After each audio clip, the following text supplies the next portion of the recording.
Tout à fait. Cette année, pour la deuxième édition, Thiès Business Events a choisi comme thème promouvoir l'entrepreneuriat féminin à Thiès, avec bien sûr sous le label de Thiès Business Events, qui l'année dernière avait organisé la première édition avec 35 stands et aujourd'hui qui se retrouve avec quasiment 80 exposants, la majeure partie des femmes bien sûr. Merci beaucoup. Li ci gën a neex mooy depuis bu ngeen ko maralee bés bu ba tey soxna Diarra fu mu toog mu ngi promouvoir li nga xamante ni mooy waa Thiès Business Events dem na ba Saint-Louis ñu gis bu def ci ay vidéo dem na ba Dakar dem na ba Canada dem na ba Côte d'Ivoire waaye lépp rek ñu Thiès waa yëpp jóg takku jàppale li nga xamante ni bii mooy waa Thiès Business Events ci seen foire vente bureau bi ñuy amal du 6 au 10 décembre. Merci beaucoup.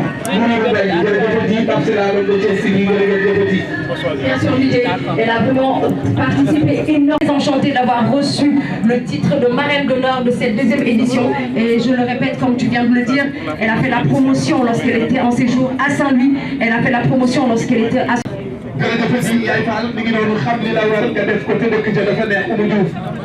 Mamadou Abdallah moo ko jur Mamadou Abdallah Mame Cheikh Yérim Ndoumane Seck ko jur Mame Cheikh Yérim Ndoumane nag moom la Cheikh na Cheikh Sadbou. Le dire Didier, plusieurs personnes ne connaissaient pas exactement le concept de cet événement qui est la deuxième édition. Nous avons voulu le prolonger sur 7 jours et avec bien sûr des femmes entreprenantes, des femmes qui sont engagées, des femmes battantes qui évoluent dans différents milieux de l'entrepreneuriat. Il y en a qui ont même... Man la Soxna Diarra bu Mame Cheikh Yérim di associé juridique et fiscal au niveau d'une grande multinationale duma ko tudd parce que day nekk publicité et maa ngi nekk aussi tamit présidente d'une fondation bi nga xamante ni dafay def action sociale éducation des enfants dafay def aussi promotion de l'entrepreneuriat féminin dimbali jigéen ñi ñu liggéey dimbali ba pare su dañu am ay projets yoo xamante ni pour dimbali jigéen ñi tamit ñu faju ndaxte ku wérul doo tala faju donc ñoo ngi ñaan autorités yi ñoo ngi ñaan organisation yi association yi ñuy jàppale jigéen ñu mel ni les femmes de business event femmes yoo xamante ni lañ bu leen neexoon tey toog seen kër ku si nekk jàng nga wala am nga métier bu la neexoon nga toog mais da nga ñëw nga ne da ngay góorgóorlu da ngay liggéey waaw donc loolu dañuy def lu dul encourager leen. ni nga ko waxee tey jii ñëw nga fekk fii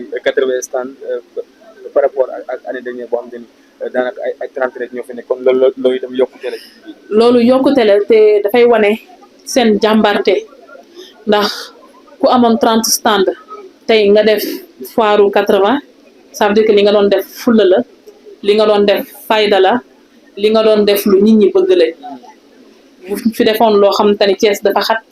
Thiès dafa tuuti buñ fi defoon loo xamante ne baaxul tey du mel ni ndax Thiès waa du baale yenn affaire yi voilà donc li ñuy def nii ñoo ngi leen siy ñaanal ba pare ñoo ngi leen ci encouragé damay wax encore une fois nañu dimbali dames yi et puis je suis très contente de voir le ministère de l'éducation def stand fii nii loolu rek dafay montrer seen dimension foire j'ai été honnêtement dama am surprise de voir la qualité et puis le niveau de cette organisation parce que boo ñëwee jigéen defe naa ne jigéen moom moo yor këram moo yor ay doomam liñ lay njëkk a wax mooy avant ngay dem jëndi sax ay yére ak ay dàll ak ay yeneen matériel xoolal éducation pense à l'éducation de tes enfants pense à l'éducation de la population sénégalaise ba pare ngay soog a dem jëndi donc yéen amuñu seen fay seen niveau foire bi man honnêtement pour la première fois ma gis foire bu mel ni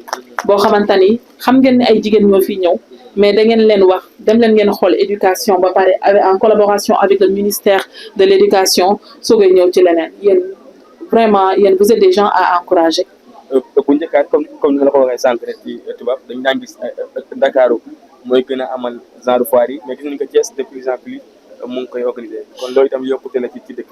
exactement et loolu noonu maa ngi ci féliciter gouverneur de Thiès monsieur Baldé di féliciter monsieur Diop le maire de Thiès ndax je pense bu dul woon ñoom peut-être li du am parce que ce sont les autorités étatiques ba pare oui effectivement lii Dakar lañ ko doon gis tey man yëre yi ma jënd fii nii wala yi ma gis fii nii yëpp defe naa Dakar laa ko doon gis nag fii des produits de qualité ay femmes yu ko def gëm seen bopp foire bi ku ko gis xam ni dañ investir nañ ku ko gis xam ni ay nit yu am fulla nit yu am jom nit yu am fayda nit yu bëgg seen bopp ñoo fi nekk maa ngi encouragé jigéen ñi fi nekk yépp nag jigéen ñi leen rejoindre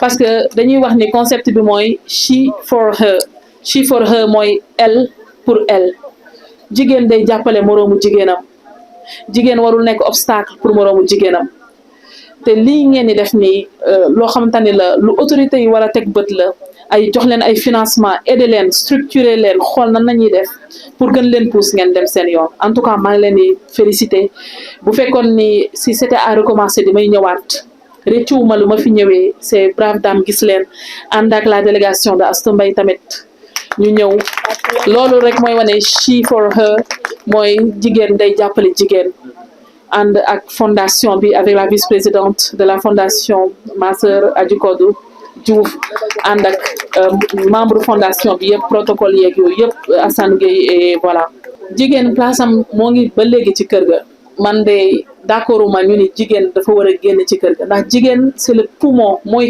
poumon wu kër jigéen bu génnee ci kër gi dina jeng kër gi dina jaxle jigéen dafa war a garder place am ci kër gi ndax ñun ay jigéen ñen loo xam te ne lañ jàngi nañ ñoo ngi liggéey à l'international suñu place ci kër ga dañ koy jàpp ba léegi donc femmes yi ma gis tamit ñoom loolu mooy seen philosophie c'est des femmes yoo xamante ni dañu garder tamit seen place ci kër gi ba pare di def business jël gaal du lu ñuy encourager immigration illégale du lu ñuy encourager jigéen ñi nekk fii ni tey ci foire bi démontré nañ ni jigéen mën na réussir Sénégal jigéen mën na góorgóorlu Sénégal te li may wax mooy c'est le début d'une grande histoire pour ñoom peut-être si lii la ñuy commencer seen jom seen jàmbaar seen sawarte dinañ leen indi si leneen immigration du loo xamante ni dañ ko bañ parce que man mii rek sama plus de la moitié sama àdduna maa ngi ko dundee extérieur ku def plus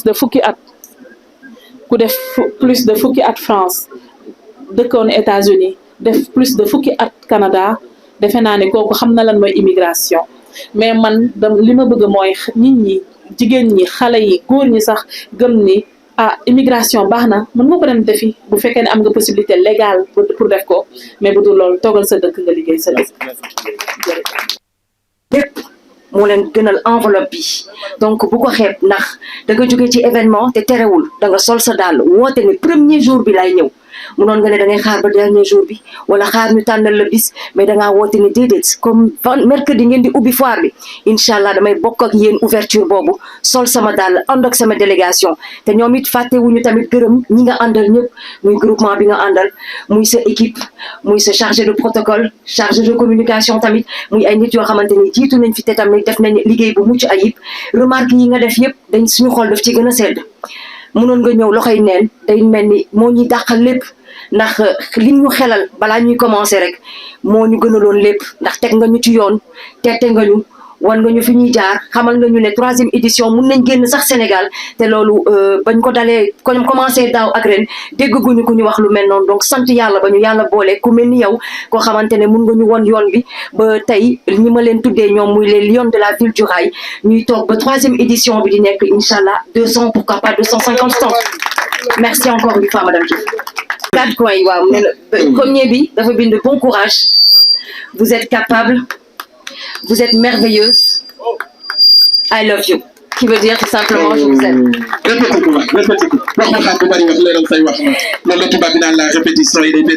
Bon courage. Vous êtes capable. Vous êtes merveilleuse. I love you. I love you. J'ai entendu aujourd'hui sont réconfortants. Ces chiffres sont encourageants parce que si on me dit qu'il y avait une trentaine d'exposants et qu'aujourd'hui on est à près de 90, je peux dire, 80, ce n'est que encourageant. Donc, ça veut dire que ce que vous avez fait l'année dernière a inspiré. Ce que vous avez fait l'année dernière porte ses fruits. Et ce n'est que l'entrepreneuriat. Thiès est une ville assez difficile en termes d'entrepreneuriat. Mais voir ces jeunes dames, ces grandes dames oser faire cette grande foire, vraiment, et c'est encourageant. Je tiens à les encourager. Je tiens à leur dire que ce n'est que le début. Ce n'est que le début d'une grande histoire. Ce n'est que le début d'une grande histoire. Je tiens à vous dire que vous irez loin, ça j'en suis sûre et certaine. J'ai visité les stands, j'ai vu des produits de qualité, j'ai vu des gens très corrects, j'ai vu une organisation très professionnelle, la discipline, même dans la mise à disposition des stands. Ce que j'ai vu m'encourage et ce que j'ai vu me réconforte. Je tiens à féliciter le gouverneur de Thiès d'abord et puis le maire de Thiès. Je pense que ce sont des gens qui ont encouragé ces initiatives. Effectivement, on voyait ce type de foire à Dakar ou bien peut-être à Saint-Louis et voir ces foires de qualité, parce que je pense qu'il y a foire et foire. Rien que tout à l'heure, ma grande sœur m'a même demandé d'arrêter d'acheter parce que je voulais tellement acheter. Ça montre la qualité de vos produits. C'est des produits que je voyais à l'international, par exemple, des choses que je voyais à l'international que j'ai achetées tout à l'heure. Donc, je tiens à vous féliciter et à vous encourager. Et encore une fois, c'est le début d'une grande histoire. Donc, c'est Olof Mangleni. La place de la femme était auparavant à la maison. La place de la femme était auparavant à la maison. Et la place de la femme même reste aussi la maison. En fait, malgré les diplômes, malgré les études, malgré ce qu'on devient, on restera toujours femme. C'est ça ma philosophie. On restera toujours femme, mais nous sommes des braves femmes qui restent dans la maison, mais qui savent sortir et aller faire quelque chose d'or, quelque chose quand même de noble aussi. On ne fait pas n'importe quoi, on va travailler, on va s'occuper de nos enfants et puis on garde aussi notre place dans la maison. Sokhna Diarra a vécu, je pense, plus de la moitié de sa vie à l'étranger. J'ai fait plus de 10 ans en France, j'ai vécu aux États-Unis. Je vis depuis plus de 10 ans entre le Canada et l'Afrique de l'Ouest. Ce n'est pas ça que je vais encourager. Prendre la pirogue, faire une immigration illégale, ce n'est pas ça qu'on va encourager. L'immigration n'est pas interdite, l'immigration n'est pas illégale, mais il faut juste utiliser les voies légales, aller à l'ambassade, chercher son visa et partir. Pourquoi pas ne pas penser à l'entrepreneuriat? Ces femmes ont démontré suffisamment qu'une personne peut réussir au Sénégal.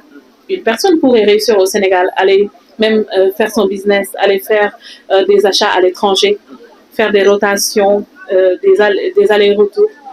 Je pense que je dois juste encourager les femmes à aller vraiment dans cette lancée.